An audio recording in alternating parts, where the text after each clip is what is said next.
اتحادی حکومت 1.5 سال سے زیادہ دباؤ برداشت نہیں کر سکے گی اور مفادات کی بنیاد پر بننے والا اتحاد مفادات کی وجہ سے ہی ختم ہو جائے گا۔ آئینی و سیاسی ماہرین اپوزیشن پنجوں پر تحریک انصاف کا سب سے پہلا ٹارگٹ جماعت کا انتخابی نشان واپس لینا ہوگا۔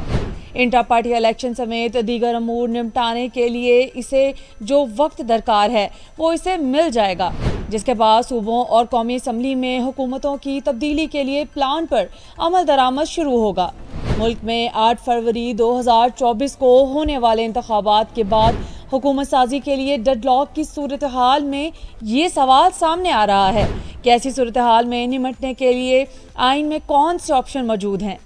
انتخابات کے نتائج کے مطابق کوئی بھی جماعت وفاق میں حکومت بنانے کے لیے سادہ اکثریت بھی حاصل نہیں کر پائی۔ پیپلز پارٹی، مسلم لیگ نون اور MQM کے درمیان اگرچہ ایک فارمولا طے پا چکا ہے، مگر اس فارمولے پر پیپلز پارٹی کے اندر سے عدم اعتماد کا اظہار کیا جا رہا ہے، جبکہ سیاسی تجزیہ نگاروں کا کہنا ہے کہ وفاق میں حکومت سازی کا منصوبہ طے پانے کے باوجود حالات بہتر ہونے کے امکانات نہیں ہیں۔ پاکستان پیپلز پارٹی اگر صدر، اسپیکر قومی اسمبلی اور چیئرمین سینٹ سمیت دیگر آئینی عہدے لے کر سمجھتی ہے کہ وہ ووٹروں کو یقین دلانے میں کامیاب رہے گی کہ پالیسیوں کی ناکامی، کساد بازاری، مہنگائی اور بے روزگاری، تیل، بجلی اور گیس وغیرہ کی قیمتوں میں مسلسل اضافے میں اس کا کوئی کردار نہیں ہے، تو یہ ممکن نہیں۔ عام انتخابات کے نتائج میں سامنے آ چکا ہے کہ عوام PDM اور ان کے بعد آنے والی نگران حکومت کو ایک ہی رجیم کا تسلسل سمجھتے ہیں، جس دوران اشیاء ضروریہ اور یوٹیلیٹی بلوں میں کئی 100 گنا اضافہ ہوا ہے۔ حکومتی پالیسیوں کی وجہ سے سرمایہ کار پاکستان سے نکل گئے، جس کی وجہ سے بے روزگاری میں اضافہ ہوا ہے، جبکہ حکومت ٹیکسوں کے اہداف پورا کرنے کے لیے عام استعمال کی اشیاء، پیٹرولیم مصنوعات اور یوٹیلیٹی بلوں میں مسلسل اضافہ کرتے گئے۔ PDM حکومت قائم ہونے سے عام انتخابات تک مہنگائی میں مجموعی طور پر 40% سے زیادہ اضافہ ہوا ہے۔ سردیوں میں بجلی کی قیمتوں میں تقریباً ہر ماہ ہونے والے اضافے کے نتائج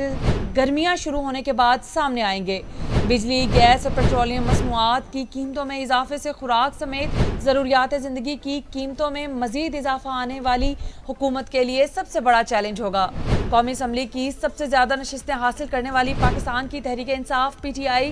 اس کے حمایت یافتہ کامیاب آزاد امیدواروں کو سنی اتحاد کونسل میں شامل کر کے محفوظ بنا لیا گیا ہے۔ تاہم مخصوص نشستوں کے بارے میں الیکشن کمیشن کا فیصلہ اہم کردار ادا کرے گا۔ اگر تحریک انصاف مخصوص نشستیں حاصل کرنے میں کامیاب ہو جاتی ہے تو PDM اتحاد میں شامل ناراض چھوٹی جماعتیں تحریک انصاف کے ساتھ مل جائیں گی۔ تاہم تحریک انصاف کے ذرائع کا کہنا ہے کہ اتحادی حکومت بنانے کی بجائے PTI اپوزیشن پنچوں پر بیٹھنے کو ترجیح دے گی۔ سیاسی ماہرین کی جانب سے پیشن گوئیاں سامنے آ رہی ہیں کہ مسلم لیگ نون، پیپلز پارٹی اور MQM کا وفاق میں اتحاد دیر پا ثابت نہیں ہوگا، جبکہ اپوزیشن پنجوں پر بیٹھ کر تحریک انصاف قانونی جنگ کو جاری رکھے گی اور ان نشستوں کو حاصل کرنے کے لیے ہر فورم پر کوششوں کو جاری رکھے گی، جن کے بارے میں اس کا دعویٰ ہے کہ دھاندلی کے ذریعے وہ نشستیں ان سے چھینی گئی ہیں۔ وفاق میں آنے والی حکومت کے پاس بدترین معاشی صورتحال کی وجہ سے سخت اور غیر مقبول فیصلہ کرنے کے علاوہ